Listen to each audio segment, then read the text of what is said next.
Hi, everybody. Hello, good afternoon, and welcome. It's been something of a busy weekend. I didn't actually do a video entry for Saturday because I was out and about. Yeah. Oh, yes. Got a bargain of a bass guitar. That happened late afternoon. But let me kind of jump backwards. I went to a deal came up in where was it now? Bowes Green, North London. Nice little guitar. Didn't have an amp with it, but it was still a bargain. Went, checked it out, and it was great. So I did a deal, and then I kind of headed back home with it, and tested it out with my amp at home, and then oh yes, then I went and met a cousin of mine. Now, the story here, I mean, you might be thinking, well, Gennis, what's this? What are you talking about? You've gone from bass guitar, electric guitar to cousin. Well, thing about this story is that my cousin and I, we haven't seen or spoken to each other for, nearly 30 years. Now, it's not that we fell out or anything, but our respective mothers, who are sisters, had a disagreement of some kind, and it never got resolved. I mean, my dear mother, she's still alive and kicking and living her life. She's on her third marriage now, and good luck to her with all that. But unfortunately, my dear cousin, his mother passed on, and the sad thing for him was that his aunt, my mother, who he loved dearly, his mother never resolved things, and she's gone. There's nothing he can do with it. I mean, he still has a little bit of guilt of his own in that, you know, um, the last conversation he had with his mother was something an argument. I mean, she'd been fussy over something that he wasn't calling often, even though he was. And the next thing he knew, there's a phone call, and he gets the news pretty straight and kind of collapses. A colleague has to get him off the floor, as he said, and take him home. So, we met, and we had a late lunch together, and we kind of caught up on what each of us had been doing for, the last, 29, 30 years. Although we kind of harken back to our first meeting when our respective families kind of got together in, what was it? Oh God, it was 1972. My mum was here. She was married to my dad at the time, and they were here, doing their thing. The marriage broke down, and they got divorced, and we went to live with our mother. And but to cut a long story short, the sisters, my aunt and my mother, weren't in communication because they came over separately. And my aunt, she had her life in London. My mum, she obviously had her life in Birmingham, but this is pre-social media, so the only way they kind of got together was that some relative had the address for both of them. And I think it's my aunt that kind of reached out to that relative in Jamaica and got the address and contacted my mother. And so that was the first of, almost yearly, I mean, it wasn't once a year, but it was the beginning of, regular visits to London, and vice versa for my cousin, my aunt and her family. So we were reminiscing about all that, and it brought back a lot of memories, a lot of good memories, in fact. I know I just don't know how we never kept in touch because he was London based. In fact, he was a freelance IT contractor, and he worked in and around the area where I live. Literally on my doorstep, he was there, and I didn't know. So that's a really strange thing.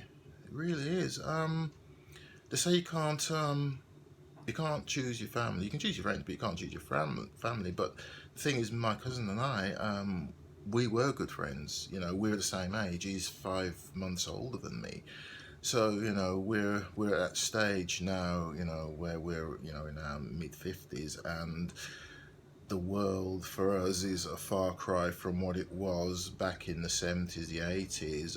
By the way, he was far more successful than I was. He worked in the financial sector of the city, as an IT contractor, among other things. When he kind of went abroad and worked and had to come back because of the death of his mother, my aunt. I mean, he was chauffeuring. He couldn't get an IT contract, so he could drive, so he was chauffeuring. I mean, he told me, that job brought him to contact with people like Nathan East, the bassist, and Billy, the late great Billy Preston, and of course, the rock guitar god Eric Clapton. He just met these people, in passing for his job, and that's a really great thing because I was relating my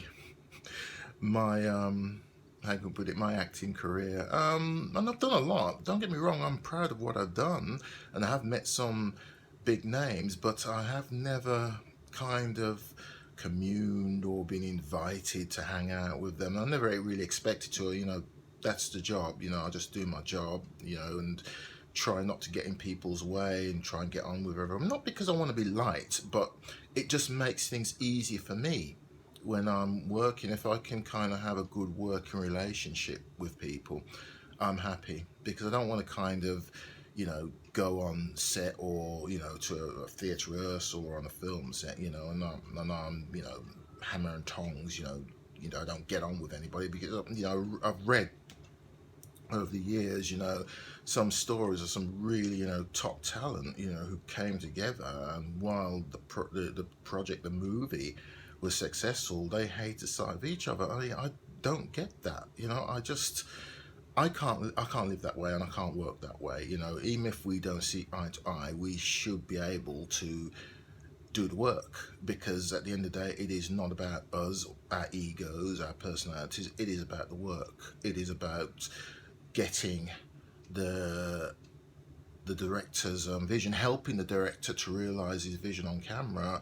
Of course, acting, theatre is a actor's medium. So if a director tells you to something or gives you direction, you decide to go another way. When the curtain goes up, there's nothing you can do about it.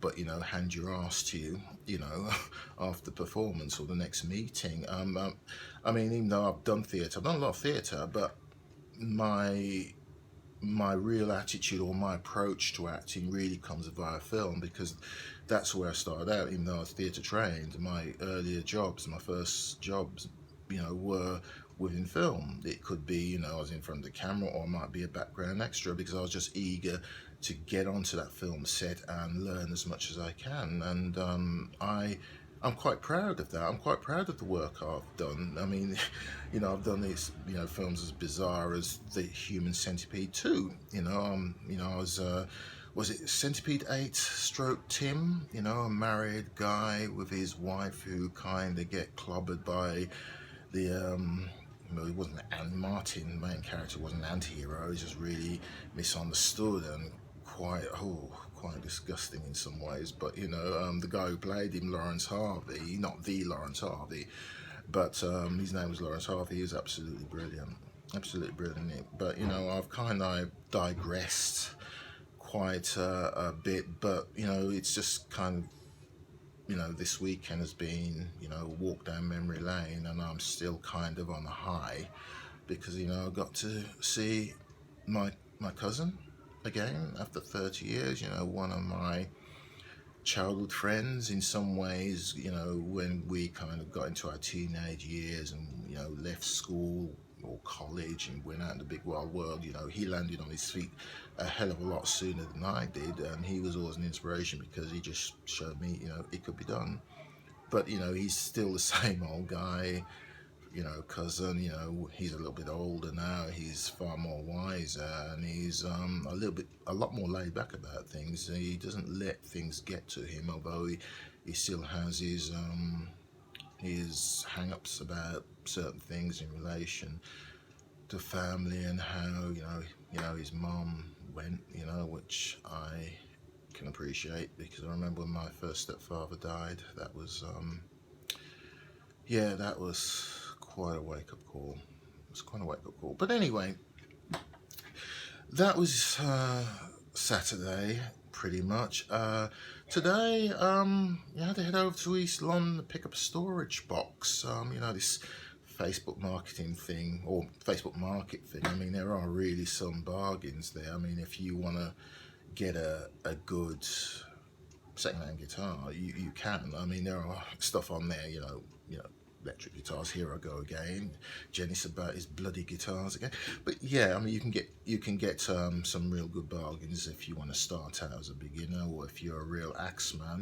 There are the several £100 or several $100 or whatever the currency is where you are watching this. Yeah, so yeah, headed over there and got a good storage box, but it was a nightmare getting there. You see, even though I wasn't born in London, I'm pretty much a London guy now, and I live and work in central London. So I know central London. So if I've got to go somewhere that I'm not familiar with in central London, I put it into my City Planner app, and it'll come up with various ways you can get somewhere. But more than likely, there's always a far easier way, and being familiar with the area that I'm based in, I can get around that. But when I'm heading out onto the outskirts, going over to, East London, the far reach of East London, Essex, County of Essex, to me, that's like going out to the Australian outback. It's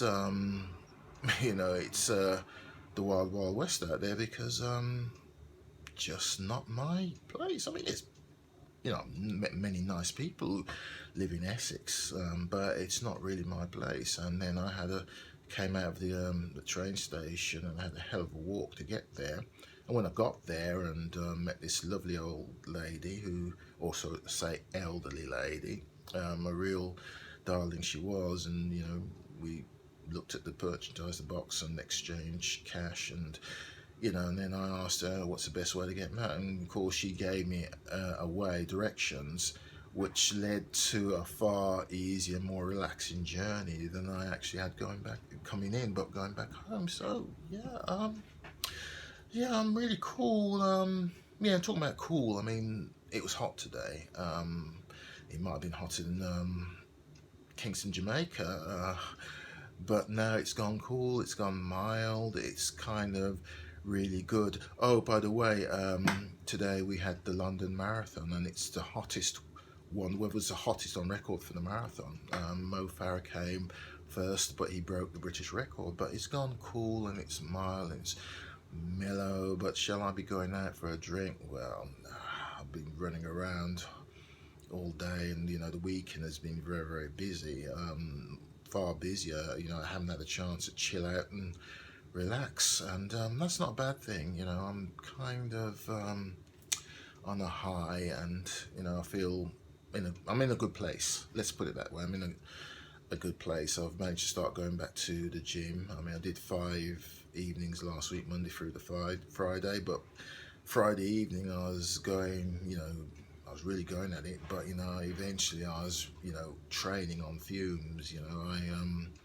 I hadn't really eaten anything since lunchtime, so I didn't have the fuel to kind of do the weights and train. But I did train, and I did do something. So yeah, I'm in a good place. I'm looking forward to the working week. See what that has to offer. Also, making submissions. I mean, I have an agent, and they do a great job for me. I mean, okay, I don't get that many auditions, but the stuff I get is better quality work, and that's where they are focusing their submissions. But I still go out there and look and see what's happening on websites that I'm a subscriber to, Mandy Actors, and there's a few other things, Backstage, and there's a whole host of them. But I get emails from them saying this role's available, so I kind of look at the breakdown. If it's something that I like, something I feel I'm suitable for and can do, then I make the self-submission. And if it gets a little bit more complicated, if they want to see me and make a deal, then I kind of get my agents involved. But yeah, been a good thing.